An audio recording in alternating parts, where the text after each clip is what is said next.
ಒಂದು ರಾಜಕೀಯ ಸ್ಟಂಟು ಇಲ್ಲಿ ನಡೀತಾ ಇದೆ. CM DCM ನಡುವೆ CM ನಂತರ ನಾ ಬಿಡೆ ನಾ ಕೊಡೆ ನಾ ಬಿಡೆ ಅನ್ನುವಂಥದ್ದು ಇಬ್ಬರೊಳಗೆ ನಡೀತದೆ.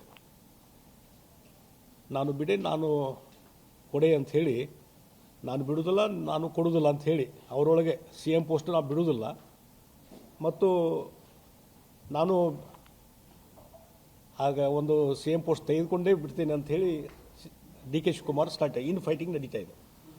ಮೊದಲು ಅದು ಪರೋಕ್ಷವಾಗಿ ಶಾಸಕರ ಮುಖಾಂತರ ನಡೀತಿತ್ತು. ಈಗ ನೇರ ಸ್ಟಾರ್ಟ್ ಆಗಿದೆ. ಈಗ ಎಲ್ಲಿವರೆಗೆ ಅಂದರೆ ಟ್ವೀಟ್ ಮುಖಾಂತರ ಸ್ಟೇಟ್ಮೆಂಟ್ಸ್ ಕೊಡ್ತಾ ಇಲ್ಲ, ಟ್ವೀಟ್ ಮುಖಾಂತರ ಮತ್ತು ಇಂಡೈರೆಕ್ಟ್ ಹೇಳಿಕೆಗಳ ಮುಖಾಂತರ ಇವತ್ತು ಈ ಅಧಿಕಾರದ ಹಸ್ತಾಂತರ, ಒಂದು ನಂಬಿಕೆಯ ವ್ಯವಸ್ಥೆ, ಮಾತು ಕೊಟ್ಟಂಗೆ ನಡ್ಕೋಬೇಕು, ಇವೆಲ್ಲ ಯಾವ ಹಿನ್ನೆಲೆ ಬರ್ತಾವೆ ಎಲ್ಲರೂ ಅರ್ಥ ಮಾಡ್ಕೊಂಡಿದ್ದಾರೆ. ಅದರ ಮುಖಾಂತರ ಮತ್ತು ಮೊದಲು ಇಲ್ಲಿಗೆ ಒಂದು 3-4 ದಿವಸ ಹಿಂದೆ ಮುಖ್ಯಮಂತ್ರಿ ಮತ್ತು ಉಪಮುಖ್ಯಮಂತ್ರಿ ಒಂದೇ ಸ್ಟೇಜ್ ಮೇಲೆ ಇರ್ತಿದ್ರು. ಈ ಕಳೆದ 2 ದಿವಸದಿಂದ ಮುಖ್ಯಮಂತ್ರಿ ಹೋದಲ್ಲಿ ಇವ್ರು ಹೋಗೋದಿಲ್ಲ, ಇವರು ಬಂದಲ್ಲಿ ಮುಖ್ಯಮಂತ್ರಿ ಹೋಗೋದಿಲ್ಲ. ಈ ರೀತಿ ಆದರೆ ಆಡಳಿತ ಹೇಗೆ ನಡೀಬೇಕು? ಆಡಳಿತ ವ್ಯವಸ್ಥೆ ಸಂಪೂರ್ಣವಾಗಿ ಕುಸಿದೋಗಿದೆ. ರಾಜ್ಯದಲ್ಲಿ ಆಡಳಿತ ವ್ಯವಸ್ಥೆ ಸಂಪೂರ್ಣ ಕುಸಿದೆ ಮತ್ತು ಆರ್ಥಿಕ ಚಟುವಟಿಕೆ ಮತ್ತು ಆರ್ಥಿಕ ಡೆವಲಪ್ಮೆಂಟು ಎಲ್ಲವೂ ನಿಂತಿದೆ ಮತ್ತು ಓವರಾಲ್ ರಾಜ್ಯದ ಒಂದು ಅಭಿವೃದ್ಧಿ ಆಗಬೇಕಲ್ಲ, ಅದು ಸಹಿತ ಸ್ಟಾಪ್ ಆಗಿದೆ. ಇಲ್ಲಿ ಹೊಸದಾಗಿ ಯಾವುದೇ ಯೋಜನೆಗಳಿಗೆ ಹಣ ಮಂಜೂರು ಮತ್ತೊಂದು ಯಾವುದೂ ಆಗ್ತಾಯಿಲ್ಲ. ಆ ರೀತಿ ಪರಿಸ್ಥಿತಿ ಮತ್ತು ರೈತರ ಒಂದು ಹೋರಾಟಗಳು ಯಾರೂ ಸ್ಪಂದನ ಮಾಡ್ತಾಯಿಲ್ಲ. ಮೆಕ್ಕೆಜೋಳ ಸಲುವಾಗಿ ಹೋರಾಟ ನಡೀತಾ ಇದೆ, ಹೆಸರು ಸಲುವಾಗಿ ನಡೀತಾ ಇದೆ, ಉದ್ದಿನ ಸಲುವಾಗಿ ಹೋರಾಟ ನಡೀತಾ ಇದೆ. MSP ಪ್ರಕಾರ ಕೇಂದ್ರ ಸರ್ಕಾರ ಏನು MSP ಡಿಕ್ಲೇರ್ ಮಾಡಿದೆ ಅದರ ಪ್ರಕಾರ ನೀವು ಖರೀದಿ ಕೇಂದ್ರ ಪ್ರಾರಂಭ ಮಾಡಿ ಅದು ಪರ್ಚೇಸ್ ಮಾಡಿರಿ ಎನ್ನುವಂಥದ್ದು ಒತ್ತಾಯ ಎಲ್ಲ ಕಡೆ ನಡೀತಾ ಇದೆ. ಅದಕ್ಕೂ ಸ್ಪಂದನೆ ಇಲ್ಲ ರಾಜ್ಯ ಸರ್ಕಾರದ್ದು. ಅದ್ರ ಬಗ್ಗೆ ಸ್ವಲ್ಪ ಡೀಟೇಲ್ಸ್ ನಂತರ ಮಾತಾಡ್ತೀನಿ. ಈ ರೀತಿ ಇದ್ದಂಥ ಸಂದರ್ಭದಲ್ಲಿ ರಾಜ್ಯದಲ್ಲಿ ಅಭಿವೃದ್ಧಿ ಶೂನ್ಯ ಆಗಿದೆ ಮತ್ತು ಕರಪ್ಷನ್ ರ್ಯಾಂಪೆಂಟ್ ಆಗಿದೆ. ಯಾವ ಅಧಿಕಾರಿಗಳು ಯಾರ ಮಾತು ಕೇಳಲಾರಂಥ ಪರಿಸ್ಥಿತಿ ಇದೆ.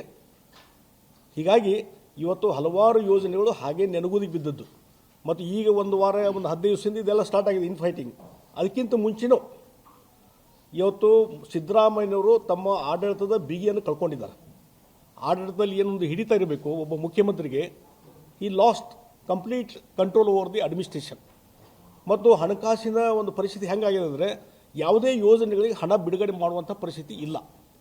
ನಿಮಗೆ ಕೆಲವೊಂದು ಉದಾಹರಣೆ ಕೊಡ್ತೀನಿ. ನಾನು ಇವತ್ತು ರಾಜ್ಯದ ಮುಖ್ಯಮಂತ್ರಿಗಳಿಗೆ ಒಂದು ಪತ್ರ ಬರೆದಿದ್ದೀನಿ. ಅದು ಕಾಪಿ ನಿಮಗೆ ಕೊಡ್ತೀನಿ. ನಾನು ಪರ್ಟಿಕ್ಯುಲರ್ಲಿ ನಾವು ಇಡೀ ರಾಜ್ಯದ ತೊಗೊಂಡಿಲ್ಲ, ನಮ್ಮ ಬೆಳಗಾವಿ ಜಿಲ್ಲೆಗೆ ಸಂಬಂಧಪಟ್ಟಂಥದ್ದು ಒಂದು 4-5 ಇಶ್ಯೂಗಳನ್ನು ತೆಗೆದುಕೊಂಡಿದ್ದೀನಿ. ಕಳೆದ ನಾನು MP ಆದಮೇಲೆ ಏನೋ ಹಲವಾರು ಮೀಟಿಂಗ್ಗಳನ್ನು ಮಾಡಿಕೊಂಡು ಲ್ಯಾಂಡ್ ಅಕ್ವಿಷನ್ನು ಮತ್ತೊಂದು ಏನು ಪ್ರೊಸೆಸ್ ಮಾಡಿದ್ವಿ, ಅದಕ್ಕೆ ಹಣ ರಿಲೀಸ್ ಮಾಡಲಾರದಂಥ ಪರಿಸ್ಥಿತಿ ಇವತ್ತು ಸಿದ್ದರಾಮಯ್ಯವ್ರದ್ದಿದೆ. ಇವರೊಳಗೆ ಇನ್ ಫೈಟಿಂಗ್, ಇಲ್ಲೇ CM DCM ಒಂದು ಕಡೆ ಇನ್ ಫೈಟಿಂಗು, ಇಲ್ಲಿ ಡಿಪಾರ್ಟ್ಮೆಂಟು ಇನ್ ಫೈಟಿಂಗು. ಇದರಿಂದ ಏನಾಗ್ತದೆ? ಅಭಿವೃದ್ಧಿ ಕುಂಠಿತ ಆಗ್ತದೆ. ಈಗ ಒಂದು 2-3 ತಿಂಗಳ ಹಿಂದೆ ಕೆಲಸ ಸ್ಟಾರ್ಟ್ ಮಾಡಬೇಕಾಯಿತು, ಟೆಂಡರ್ ಪ್ರೊಸೆಸ್ ಆಗಬೇಕಾಯಿತು. ಇವತ್ತಿಗೂ ಒಂದು ಪೈಸಾದಷ್ಟು ಟೆಂಡರ್ ಪ್ರೊಸೆಸ್ ನಡೆದಿಲ್ಲ. Complete as it is. 215 ಕೋಟಿ ಅಲ್ಲಿ ಪೆಂಡಿಂಗ್ ಇದೆ, 118 ಕೋಟಿ ಅಲ್ಲಿ ಬಂದಿದ್ದು ಅಕೌಂಟಾಗಿ ಜಮಾ ಇದೆ, ಇವ್ರದ್ದು 87 ಕೋಟಿ ಅಲ್ಲೇ ಇದೆ. ಹೀಗಾಗಿ ಇದು ಸಹಿತ ಈ ಸವದತ್ತಿ ಯಲ್ಲಮ್ಮ ರೇಣುಕಾ ಯಲ್ಲಮ್ಮದು ಏನು ಜನ ನಿರೀಕ್ಷೆ ಇಟ್ಟಿದ್ರು ಆದಷ್ಟು ಬೇಗನೆ ಅಭಿವೃದ್ಧಿ ಆಗ್ಬೇಕಂತೇಳಿ ಅಲ್ಲಿ ಕ್ಲೀನಿಂಗ್ ಬಿಟ್ಟರೆ ಮತ್ತೆ ಏನೂ ಮಾಡಲಿಲ್ಲ.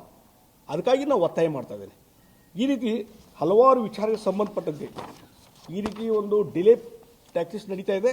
ಮತ್ತು ಇದು ಯಾಕಂದರೆ ಸರ್ಕಾರದ ಅಸ್ತಿತ್ವ ಹೋದಾಗ, ಸರ್ಕಾರದ ಜೀವಂತಿಗೆ ಹೋದಾಗ, ಮುಖ್ಯಮಂತ್ರಿಗಳು ಮತ್ತು ಉಪಮುಖ್ಯಮಂತ್ರಿ ನಡುವೆ ಇನ್ ಫೈಟಿಂಗ್ ನಡೆದಾಗ ಈ ರೀತಿಯಾದಂಥ ಒಂದು ಸರ್ಕಾರ